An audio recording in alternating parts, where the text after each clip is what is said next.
You know the sound a house makes when it thinks you are alone. It is a specific kind of heavy, blanketed silence, the kind that presses against your eardrums like deep water. At 3 a.m., the refrigerator does not just hum, it breathes.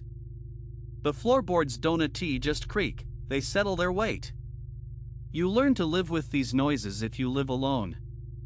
You learn to categorize them as safe, to file them away under the heading of normal mechanical sounds so you can drift back to sleep. But sometimes, the house makes a sound that does not fit the file. 2 nights ago, I sat at the kitchen table under the buzzing glare of the fluorescent overhead light. It was late. I was tired, my eyes burning from hours of staring at a screen, seeking the comfort of something mindless. A bowl of generic toasted oats sat in front of me, swimming in excessive, icy cold milk. It was a mundane act. A ritual of safety. There is no danger in a bowl of cereal. There is only the crunch, the cold sweetness, and the predictable texture of something processed and sterile. I lifted the first spoonful to my mouth. The kitchen was silent, save for the rhythmic tick-tick-tick of the cooling metal on the stove and the wet, sloppy sound of my own chewing. I was halfway through the bowl when the silence stretched thin. I stopped chewing. Something felt wrong in my mouth. It wasn't the soggy give of a grain. It wasn't the hard crunch of an uncooked piece. It was something smooth, dense, and hard enough to click against my teeth. I frowned, assuming it was a pebble, a piece of debris from the factory floor, a mistake in the manufacturing line. It happens. We accept these small contaminations as the price of convenience. I pushed the object to the front of my mouth with my tongue and fished it out with my fingers.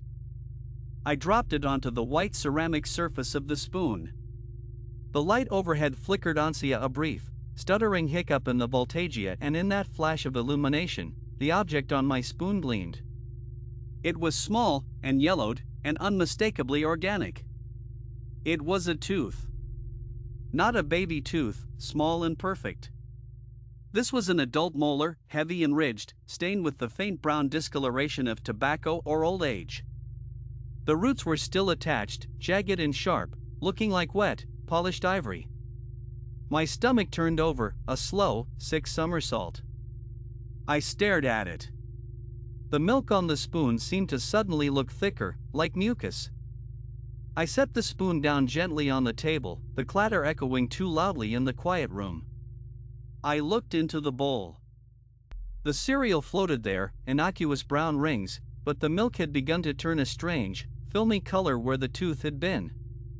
A faint, oily sheen spread across the surface of the liquid. I leaned in closer, the hairs on the back of my neck standing up, though the room was stiflingly warm. I used the handle of the spoon to push the oats aside. There, beneath the floating debris of grain, resting against the white ceramic of the bowl, was a second tooth. A front incisor, sharp and slightly chipped at the edge. I pushed the spoon deeper. A third. A fourth. They were clustered at the bottom of the bowl like pearls at the bottom of an oyster. A mouthful of teeth, waiting for me. I stood up, the chair scraping violently against the linoleum. I didn't feel afraid, not yet. I felt confused, a deep, disorienting wrongness. I checked the box. It was sealed, the plastic wrap torn, the cardboard tab folded down. I looked at the expiration date. It was valid.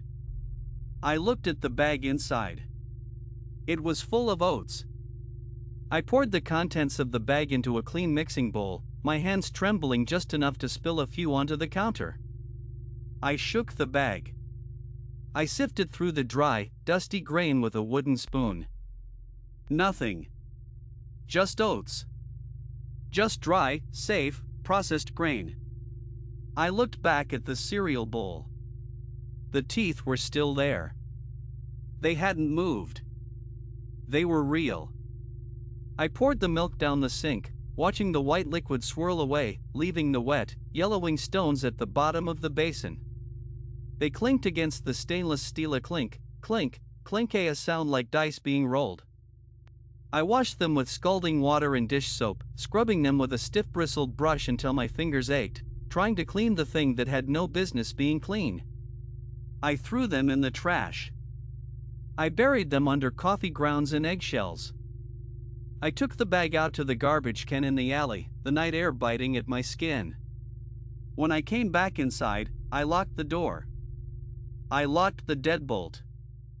I checked the window latches. I told myself it was a prank. A terrible, grotesque prank played by someone who had broken in while I was in the shower, someone who had slipped teeth into my milk and waited. But the house had been locked. The windows were sealed. And who carries a pocketful of human teeth around with them? I went to bed, but I didn't sleep. I lay in the dark, listening to the house settle, listening to the silence. Every time I closed my eyes, I felt the phantom sensation of that hard, wet root against my tongue. The next day, I avoided the kitchen. I drank coffee at work. I came home late. I was tired. I was hungry. The rational mind is a resilient thing. It wants to forget the trauma to survive. It convinces you that the monster was just a shadow on the wall. At 2 a.m., I stood in the kitchen again. The box of cereal was still on the counter. I hadn't thrown it away. I should have burned it. I should have moved out. Instead, I stood there, staring at the cardboard box. I was hungry. I was rational. I had checked the bag. It was just oats. I poured a fresh bowl.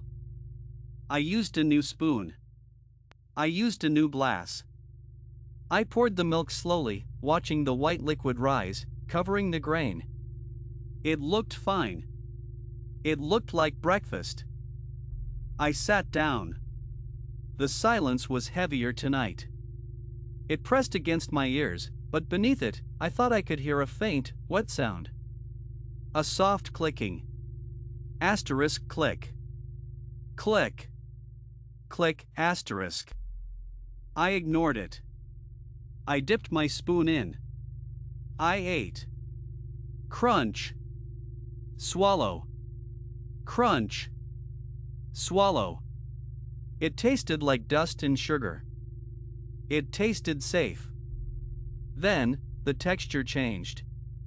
It was soft. It was squishy.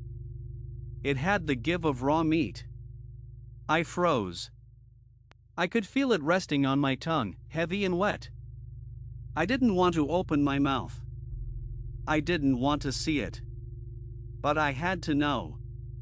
I opened my mouth and leaned over the spoon. It wasn't a tooth this time. It was a strip of gum. Pink, striated muscle, still attached to a fragment of bone. It was wet and cold, and it had the texture of something that had been dead for a long time. I gagged, retching violently, spitting the mass into the sink. I scrambled to the sink, gripping the edges, dry heaving until my stomach burned. I ran the water, rinsing my mouth out over and over again, scrubbing my tongue with my fingernails until it bled. When I looked up, into the mirror above the sink, the room was dark. The fluorescent light had died, leaving only the faint orange glow of the streetlight outside filtering through the blinds. I looked at my reflection. My face was pale, sweating, eyes wide. And then I heard it. Click. It came from inside the cereal box. I spun around. The box was on its side on the counter. The cardboard flap had fallen open. Asterisk click. Click. Click asterisk. It was a dry, hollow sound. Like bone tapping against bone. I approached the counter slowly, my breath held tight in my chest. The kitchen felt enormous, the distance between the sink and the counter stretching out like a long,